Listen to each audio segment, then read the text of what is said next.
everybody, to the Build a Vibrant Culture podcast. My name is Nicole Greer, and they call me the Vibrant Coach, and I am here to help you build a vibrant culture. And I had the most delightful experience in September of 2025. I went to the Inspire conference for the Credit Union League, and I met Genice DeCorte.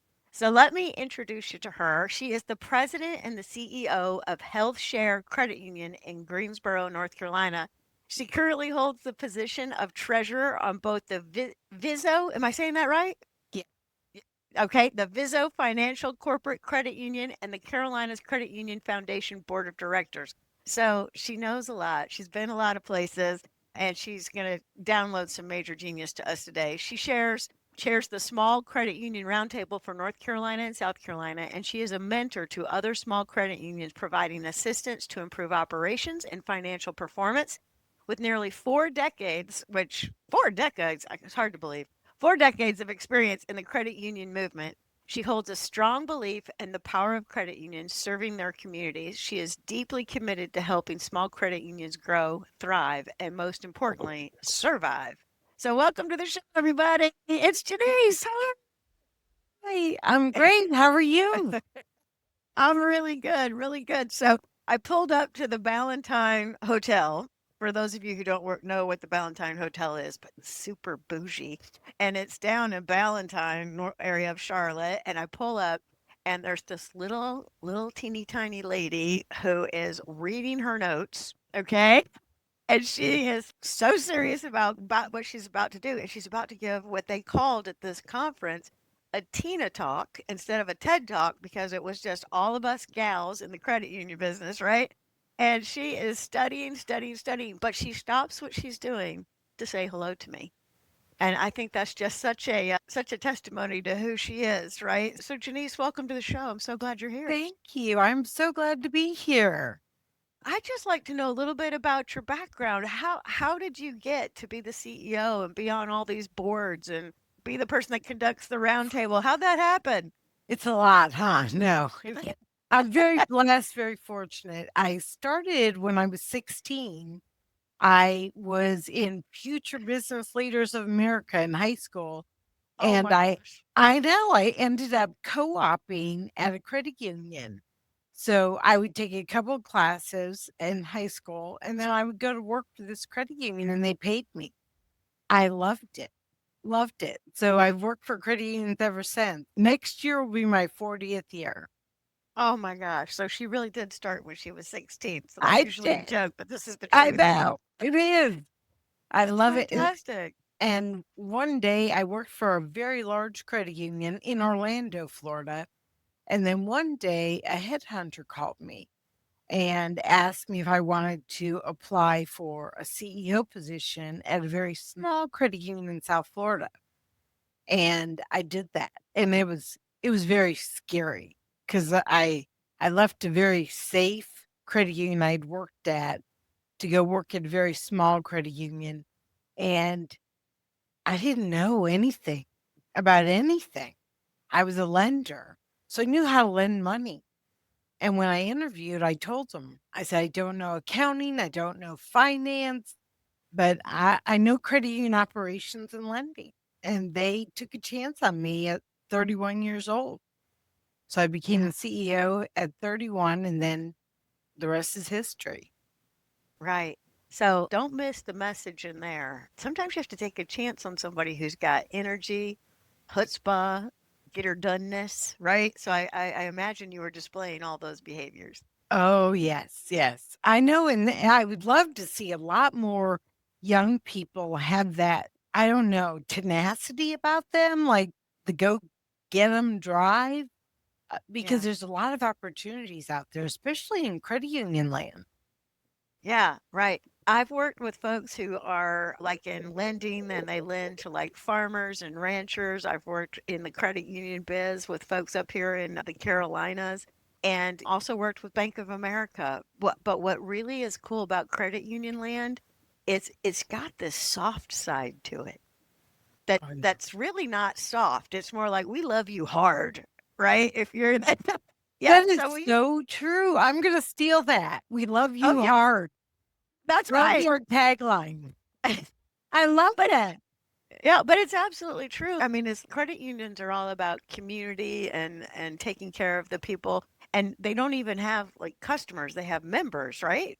Right, right. Because they own our credit union. Like, if you're a customer of Chase, you don't own it, right? You're not a stockholder unless you buy stock at Chase. But every member, every person who belongs to a credit union is a member owner. They get one vote at every annual election for the board of directors. So they are owners of our credit union. We're a cooperative. Yeah, and don't you just love that word? I do. Cooperative. Don't miss that, everybody. Yeah, that's so good. So we were at this credit union event together, and Janice came up and she gave this thing called a Tina Talk, which is a like our female version of a TED Talk. And I loved the things that you shared in your Tina Talk. Now you only had, and here's the thing, to talk for an hour and a half or all day is Easy. you could yeah, but to shorten it up in this little teeny time frame, that is a challenge, right? So, will you share with everybody kind of the essence of what you talked about in your Tina talk? What were you trying to tell everybody? All those ladies in pink. We were all dressed in pink, everybody. Everybody. Sea of It pink. was great. Beautiful, beautiful. So basically, I like to remind people, whatever stage of life, whatever position, your words matter. And Mhm. communication is very important. So with my position, I feel like everything I say is heard and remembered. And I think somebody said it the day before. I think it might have been you, Nicole, but they might not remember exactly what you said, but they remember exactly how they felt when you have a conversation with somebody. So words can inspire, motivate, comfort, validate, or the opposite. So I just believe that words are very important. And whether it's your family or your work, choose your words wisely. That Mm. that was my big takeaway. Yeah, that's awesome. And one of the things that you shared, which I think is so important to hear, is that you shared from the stage that before you were going up to give your Tina talk, that you got a text from an employee. And this employee said, "I'm wishing you all the best for your presentation." So just think of the relationship that Janice has with her employees. Like where she's been giving so much encouragement. Now they're reciprocating to her. So talk about that. That's fantastic. Is it well, let me tell you that Tina Talk, I had started normally I'm pretty versed when I do a presentation or a speech. I changed this 50 million ways to Sunday. So that's why I was nervous because I was like, okay, I'm talking about this. And then I did a 360. Because I think when you give a presentation, storytelling has to be a big part of it. Yeah. Because people remember stories more than just bits and pieces of information. I don't know. I could be wrong, No, Nicole, but I think that's you just how I nailed it. feel. Nailed it. So when I was driving to the Inspire conference, one of my employees texted me and said, "Hey, I'm they're lucky to have you present to them. I hope your Tina talk goes really well." And I just thought she took time out of her day. She's busy, mom, wife, working to give me those words of encouragement. And again, it ties back to words matter. And that was very impactful for me that they took time out of their life to set me up for success, so to speak. Yeah. So again, even a 2-minute text message. And I also said in the Tina talk that somebody had taken the time very recently to send me a thank you note. In fact, right here, it's on my Hey, wall. so what? So look on the YouTube, everybody. She's holding it up. That's so good. Yeah. But I'm sorry. It's, yeah. No, no, we're doing both. It's all good. Okay. So somebody took the time to write me a thank you note after I had been to one of their events. And I just thought, who does that anymore? Who writes thank you notes? And I'm going to keep it. I'm going to keep it because it was very meaningful that they took the time again out of their day. Again, it all goes back to words can inspire and motivate, encourage, validate, even comfort. So I think we have to use different types of communication tools. And the That's right. text is one, the thank you card is another, verbally. I believe that employees, they money is always important, right? You've got Of to pay course. people for the job that they do. We all need money to survive. But words, when you send notes to your employees, whether it's email or a card or in person, one on one, words mean a lot. That showing your appreciation for what they do and how they support and help you, I think that means the most. That's right. That's right. And there's a thing about people hearing from you over a long period of time too, right? So there's a consistency that leaders need to do. You also shared another story that at the Inspired conference that somebody came up to you and said to you at breakfast that you spoke to them, don't miss this everybody, 11 years ago, and they never forgot what Janice told them. So not only do words matter, but like they make a little impression, like a little thing on your heart when people say the right thing at the right time. So share that story. What happened at breakfast? So when I was sitting down at the conference having breakfast, old she was actually an old colleague of mine. So I've known her for over 30 years. And she lost her spouse 11 years ago. And we were at an event 11 years ago together. And we don't see each other very often. Like maybe once every, well, it's probably been 11 years. So she sat down and she goes, when I was going through the most difficult time in my life, when I lost my husband, you said something to me that inspired me. And she recited the words back to me. And she said, I just never forgot that. You really helped me when I was going through the most difficult time by just the words you said. And when somebody recites words back to you, that you moved on, you long forgot what you said to that person. Because That's I'll right. tell you, I didn't remember those words. We talk to people 80% of our day, you know?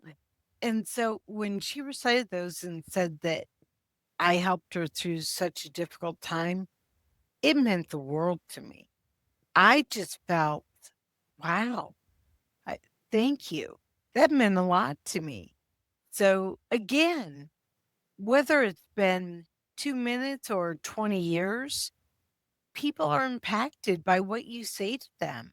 And more importantly, how you made them feel. Because she felt comfort in the words and she felt inspired. Okay, this too, I'll get through. You never get past something or over something, but you can move forward.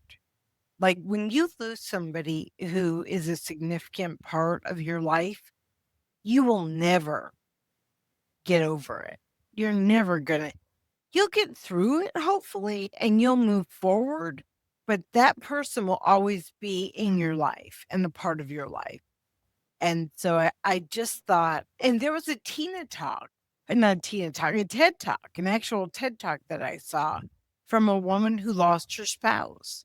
And people kept saying, well, you got to move on. You got to move on. You got to bring yourself up. And she was Yeah, like, buck up. no, Right. I'm not.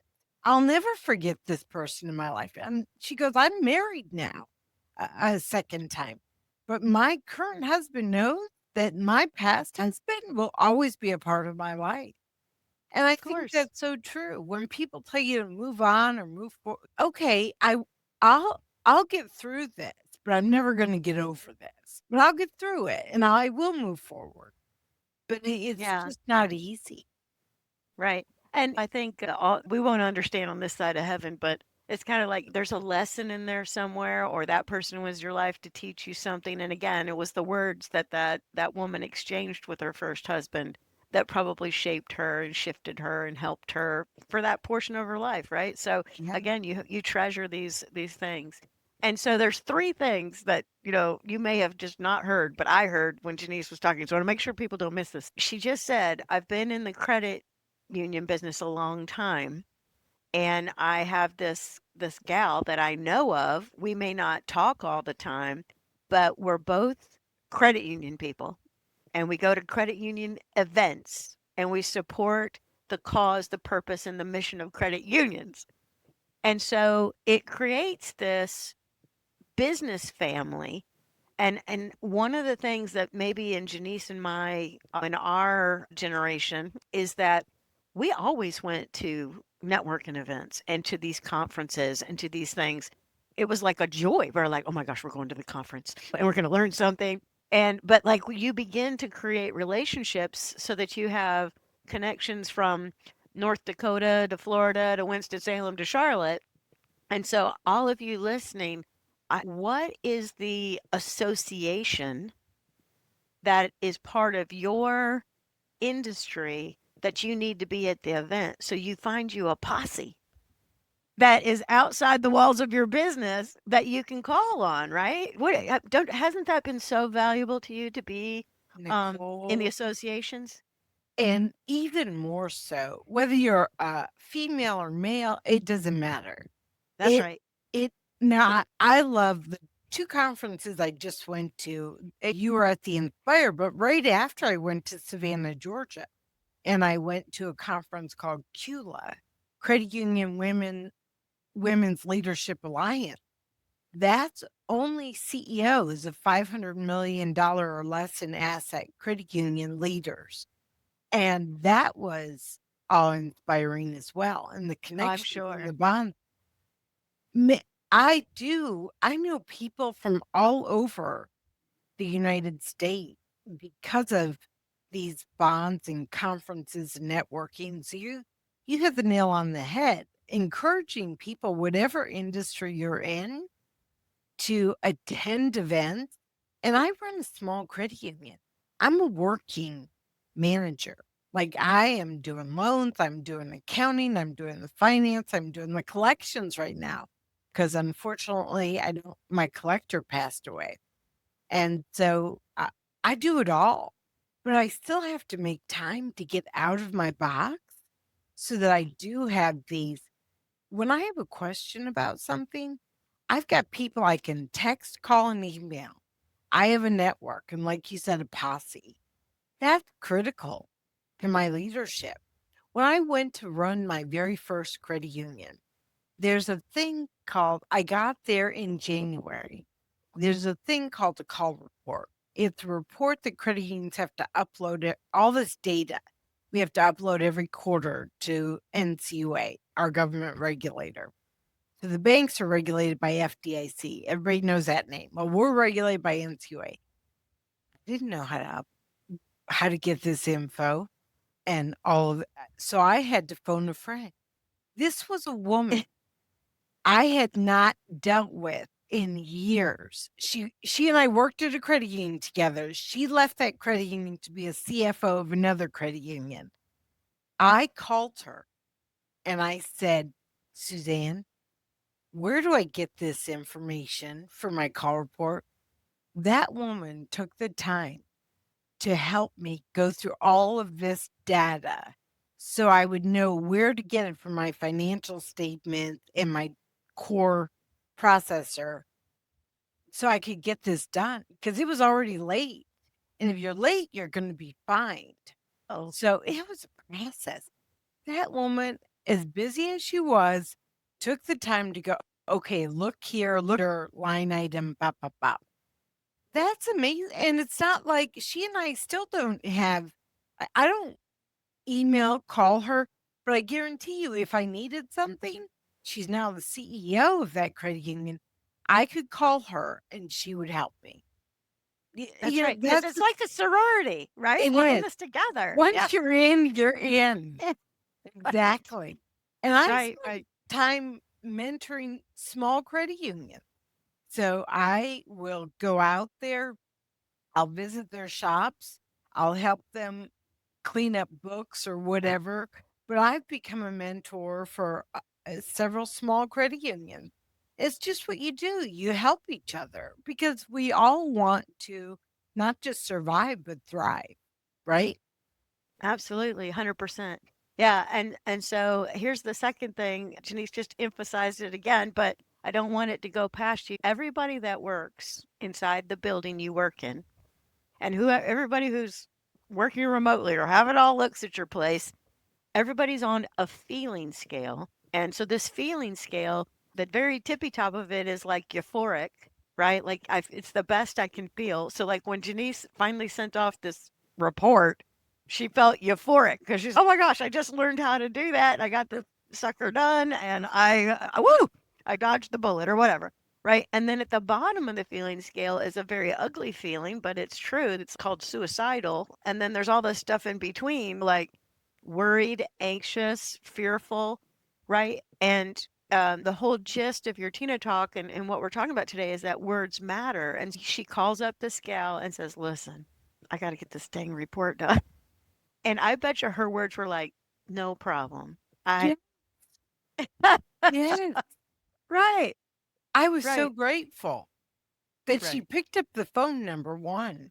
Oh, I mean, a hallelujah. lot of people don't pick up phones anymore. It's crazy. I know, I know. It's rough. Yeah, And back then, it wasn't really a cell phone time.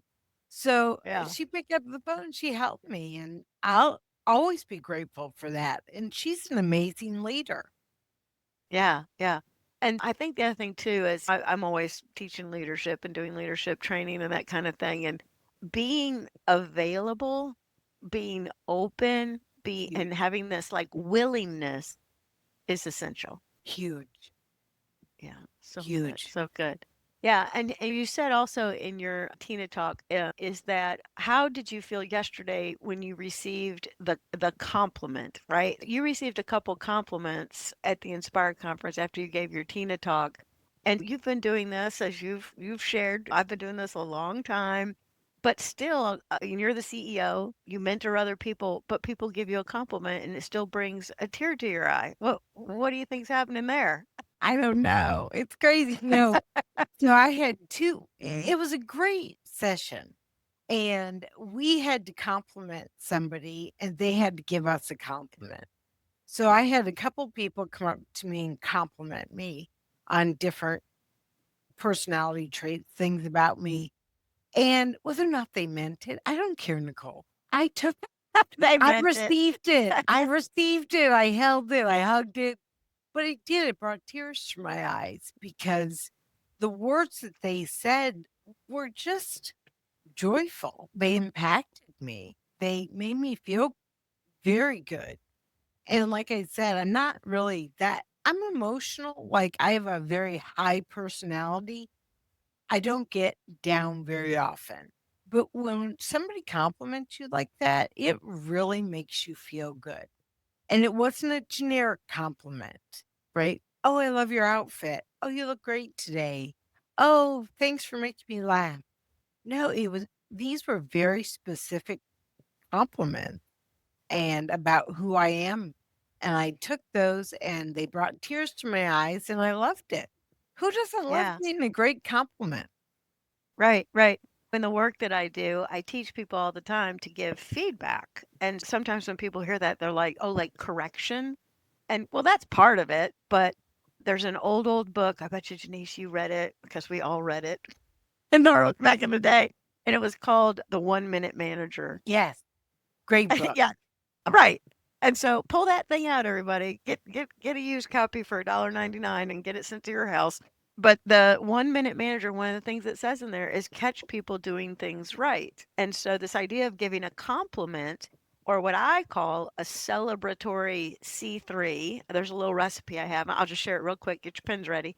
It's like you tell people, here were the circumstances or what was going on when I saw you do this, right? So you play a little movie for them about the circumstances. Then the next thing is is here's the behavior or the conduct, the second C, circumstances, conduct.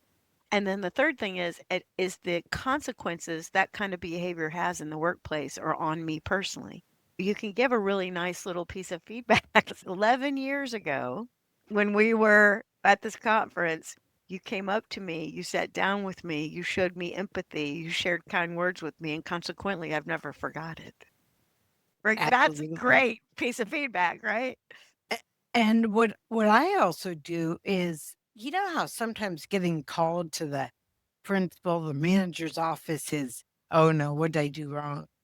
I bring people in. I'm like, "I'll" and by the way, can I tell you one of my pet peeves with managers? Please, please. And I know a lot of people do this, and I apologize if you're one of them. I hate when managers send out an email, "I'd like to meet with you at 9 a.m. tomorrow." And it's 10 a.m. the day before. I hate that.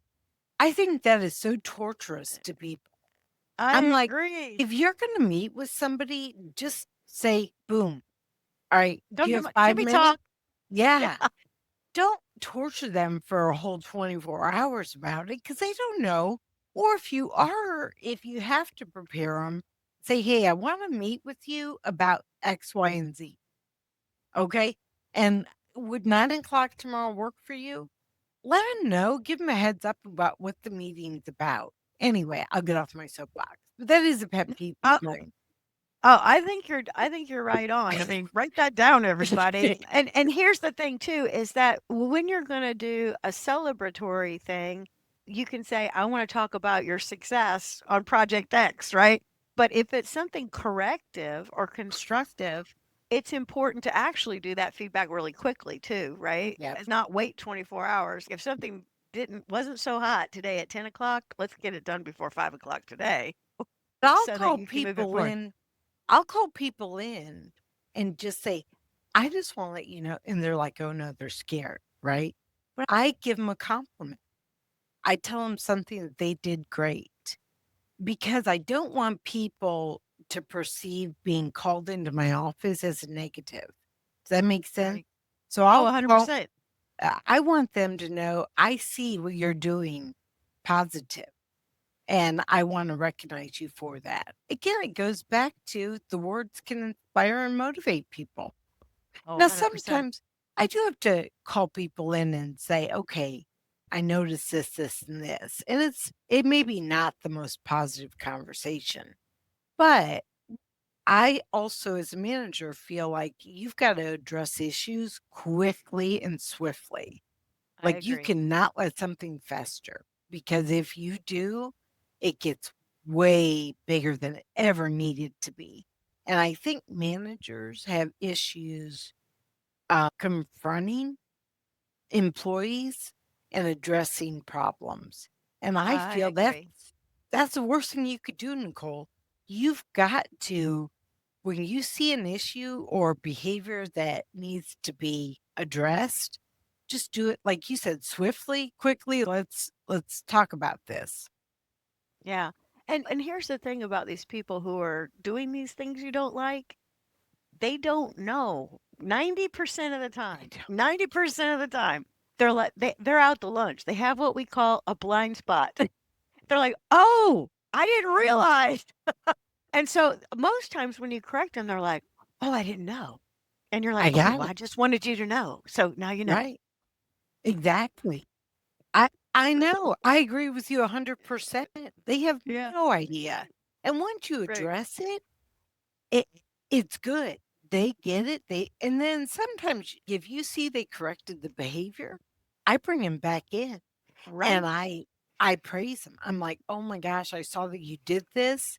You took our conversation to heart and you're doing so much better. Thank you so much." And that That's just true. reinforces the behavior. Yeah. And just yesterday, I was working with a manufacturing organization out in the eastern North Carolina, and there's this beautiful young guy, right? He's so cute, he's so eager. And so after the training was over, Janice, I said to his leader, I said, I just love that kid. That one right there. is just so eager and just was raising his hand and asking questions and yes, ma'am, and me and no, ma'am, and me. And he was just delightful. I love this kid. And he goes, yep. I said, what? He kind of gave me this, mm-hmm. And I said, what's going on? He goes, oh, well, we've really had to work on him in terms of being on time, being pleasant, doing this, doing that. And he said, we finally got him, I think, where we need him. Now, what's going on with this young guy? Well, obviously, nobody ever taught him. If you're on time, you're late. Right. nobody nobody ever taught him smile, and so they're molding and shaping this young man. That's going to impact his whole life, Janice. Oh, huge, huge, because you're going to set him up for success for Right. his next move. Yeah, Yeah. if there's an Yeah. but you're setting Right. them up for success. And a lot of people, like I have employees that they would come in at 8:05, 9:05, 9:10, and I had to reel them in and say, "No, we open the doors, you've got to be here at a certain time. This is Yeah. what's accepted." But they kind of, especially if it's their first, second job, like they don't know. You've gotta tell them again, like, nip it in the bud, talk about it, have a conversation. Hopefully, they learn. If they don't, well, then there are other options for them in the world. It's a big world. This might not That's right. be their best fit. And I do Right. believe when I interview people, I'm like, "You're interviewing me as much as I'm interviewing you." Oh, I Because love you've got that. to make sure this is a good fit for you as much as I want it to be you to be a good fit for us. But we're both doing the interviewing. Yeah, 100%, 100%. Yeah, and when she hey everybody, when she said there's a lot of opportunities in the world. So I have a philosophy where I agree with yours. I'm interviewing you, you're interviewing me. Write that down, everybody. That's a very good like philosophy about people. Fit matters, right? So sometimes it's just not good. The second thing that she said is, and how I phrase it is you coach them in or you coach them out. I mean, Right. if you have to tell them 8 times, "You can't be late again. Really, this is it." And then they're late again, then you gotta let them go. But, Yep. maybe the next place they'll get the message. You're just, again, just a person on their journey who's sharing words in the best way you know how to share words so that they can have a better way in life. All right. So Yeah. I love those. So I have a couple of things too that you mentioned in that Tina talk that I just thought every leader should be doing. Now, you said I have one-on-one lunches with my people. I And do. I was like, what would it be like? And even if you're in a huge organization like Joynormous or something, just your direct reports Right. or key people that might be up for a promotion you need to get to know better or something. But tell me about these lunches. You shared it in your talk and I loved it. Well, I believe, and this is just me, but I do believe that your employees know you better than you ever thought. And they Mm, know we have members, but they know your customer members, people that they're helping, serving, working with. You need feedback from them. It's critical, but they need to feel safe, like yeah, it's a safe space. They need to feel trusted because if you aren't going to listen to them and respond to them and hear them, then they're going to stop talking. They'll shut down. And so at the lunches, I give them a list of questions I'm going to ask, right? I give at least a month before. But then during the lunch, I tell them, I want you to be brutally honest and tell me how you feel I'm doing as a leader, as your manager. And remember, I give you feedback, right?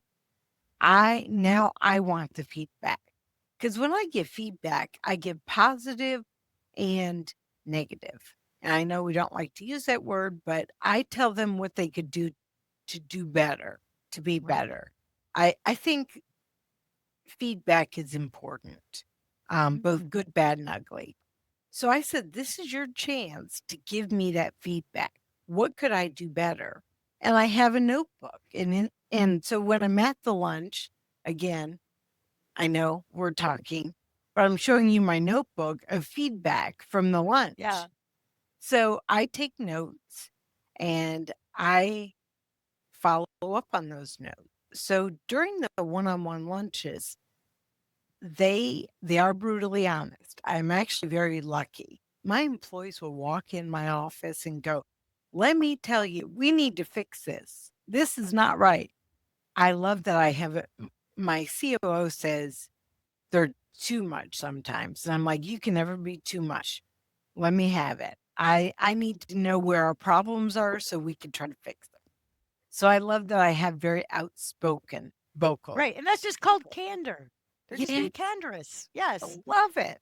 So Yeah. Debbie, so during the lunches, we've actually come up with some great ideas. They've come up with some great ideas, and we've actually made changes based on their feedback in our lending program. We have a credit rebuilder. We expanded that. We enhanced it. We have a short term, kind of like a payday loan. We, instead of 300, we went up to 600. So we've done a lot of things through these lunches that I wouldn't have had that one-on-one session. They get to pick the place and it could be 2 hours, 3 hours, 4 hours. It's their time. So based on when we kind of run out of steam, that's when I call for the check and we wrap it up. But they Yeah. do 90. I'm a talker, but they do 90% of the talking. And I write down my notes and I listen. So good. Listen to that, everybody. A leader who listens. That's fantastic. All right. I love that. Okay. All right. And so the other thing is so there's these one on one lunches, but peppered in between all the time is this consistent communication kind of theory that you have or philosophy that you have. So talk a little bit about, how you keep this consistent communication going with your peeps. The number one negative feedback I get is communication information. So an employee will ask me a question, I'll respond to the employee, they'll take that information. They know what I just said, right? But nobody else does. And I've got 3 branches, so they don't get that information. So what I implemented a long time ago was when you email or Teams me or come in my office and ask me a question, whatever the response is that I give you, you've got to now summarize that in an email and send it out to the entire credit union, everybody. And that way we all have the same information at the same time. And I think that helps. And the larger the organization gets, the harder it is to have that consistency.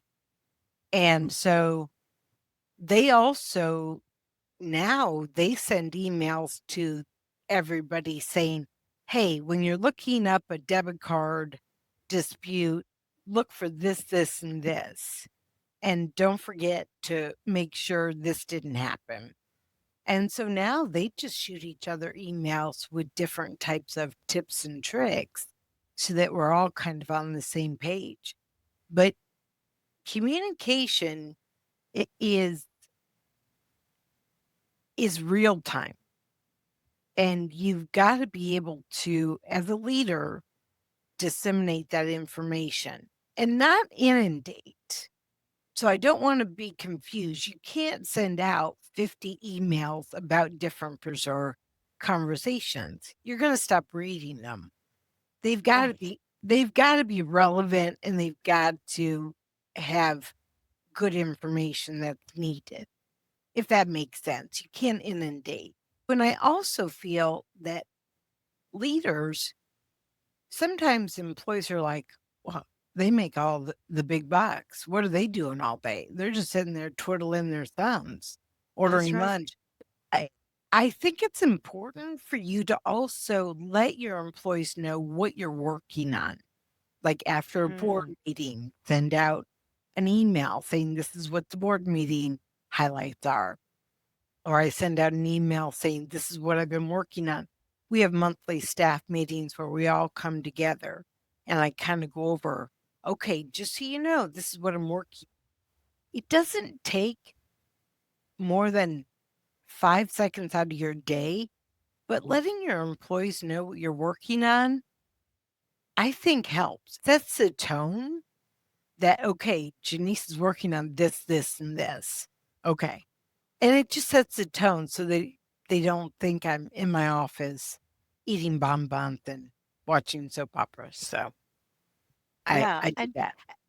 and typically the things that you say you're working on, it it puts to rest some of the angst that people are feeling out in the front lines, as we say, right? It's, oh, she's working on that. Well, thank God, because that needs to be Exactly. worked on. Yeah. Because it will Yeah, impact my work life. Yes. that's Yeah. right. Like That's right. we're converting debit card processor, which is a big undertaking I when bet. you leave one processor for another. So they know I've been working on that and it will help their life in the long term. Short term, it's going to make their life miserable, It's but gonna be long term, messy. it'll be Yeah, messy. But in the long term, it'll help. So we have a lot of communication. And even still, with all this communication, that's still the number one complaint is timely communication information, like yeah, absolutely. consistent. Yeah. Yeah. It, Well, you go ahead. so any other suggestions people have for that, I'm all ears because consistent communication is very important to me. Yeah. And what's bubbling up for me, I got all excited, is I just did an employee handbook for a client up in Detroit. And the client is a Jewish temple. Like my client list is the most diverse list you've ever seen in your I life. love I've been doing that. this. So Rabbi Mike and the director Brian, they're like, we've got this handbook, and they had an individual inside of their congregation that helped them with the handbook from a legal standpoint, and it was legal proof. I mean, perfect. But when you read it, it read like a contract or something. Ugh, You know what I mean? It was very legalese, and they're like, this we're a house of worship, God. I mean, and we're a community where we love each other. And he's, what can you do with this book? And I'm like, well, what we'll do is we'll just take this and we'll communicate it with the right words, which is what Janice is all about. And so we rewrote it, making sure that the legal was still in there. But then what we did at the end is after every part of the employee handbook, we put in there and why this matters should matter to you, right? And so we had the you I got to like be on that. time. You got to be on time thing. You know that, I mean, it was in the handbook. It's in everybody's handbook. But then we put in there why this matters to you. Well, you can be rest assured that we are going to hold everybody accountable so that when we come to work, everybody's at work, we can get our work done and we can leave on time. I mean, Right. like those were the things we put in there. And so it wasn't like be on time. It was like, here's why you need to be on time. So I think communicating the why. Absolutely. Wow. I bet handbooks are important Oh my because it gosh. sets the tone for the organization. So Yeah. when you get attorneys involved, whew, it's beautiful, well written, articulate, but boy, it Yeah. doesn't have a lot of resignation though for Right. the everyday, we're just trying to get through life and why is this important? So I love how you went, why does this matter in the handbook? And just kind of simplified it because that's what employees care about. Right, right. And the other thing Janice just shared, I don't want y'all to miss it, but she's talking about a change management project she has going on. Like she's changing her debit card person, people, vendor thing. And it, it's huge. And so the communication inside of that, and I bet you there's delays and confusion and all the things that go with change. And it's, I thought we were going to do this, and I even told you we were going to do this, but guess what? We're not doing that anymore because I learned this. Now we're I doing do that. that all the time. Stop, Nicole. You're in my life Yeah, here. I do yeah, that all the time. My poor employees. Yeah. I'm yeah. always But flipping it. yeah, but leader, I mean, we don't, all the folks that are leading, like they don't know everything until they learn something new, right? So, You don't know so what you have don't patience know. with your leaders. That's right. Amen. That's so true, Nicole. That's great. I change things up on them all the time. Like when I first came to this credit union 19, well, actually it's 20 years ago. I've been with this credit union now. And when I first came here, they were all siloed. They did this job and that was it. They did this job and that was it. And I'm like, ooh, what if you're out sick? What what if you Right. leave? So I mixed it up. And ever since then I've been mixing it up. Like for a small credit union, we're kind of on a good cutting edge technology path. So we've stayed ahead of the curve in most situations because I'm always like, what do we need to do? What's next? And so for employees, that's the communication part is vital. Because if they don't understand why this is next, you they're like, they just see it as horrible workload, and something new to learn. So you've got to explain how it's going to help them. I say with them. What's in it for me? Right. With them. So I tell them what's in it for them. Well, if we go through this, then maybe we'll have less phone calls because we're doing the chat feature now. And responding to a text takes 30 seconds versus talking on the phone takes 2 minutes. I kind of, not everything has a positive spin for them, but most of the things that we do make important and positive changes for their work life. So it does help Right. them. Right. And you know what's so cool again about the credit union world, credit union land, as you called it, is that they may understand that I got to just work harder right here for this time being, but they have such a deep love for their members that they're willing to do it for the people they serve, right? And do you know that I still have members walk into my office, tears in their eyes, hugging me, thanking me for helping them, whether it was 2 days ago or 20 years ago? That's It, really it, it got me the my first car, my first house, shirt, Yes. my Christmas Yes. club account.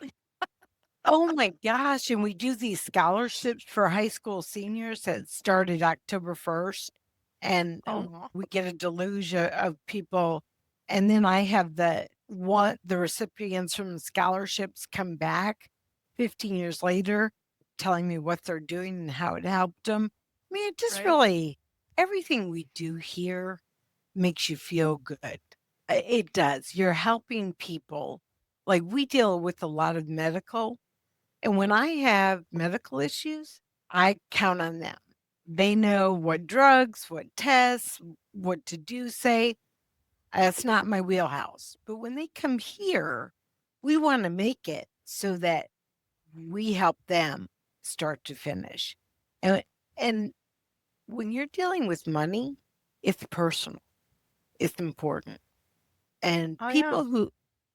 a lot of people are struck a lot day to day to day. There's more month than money.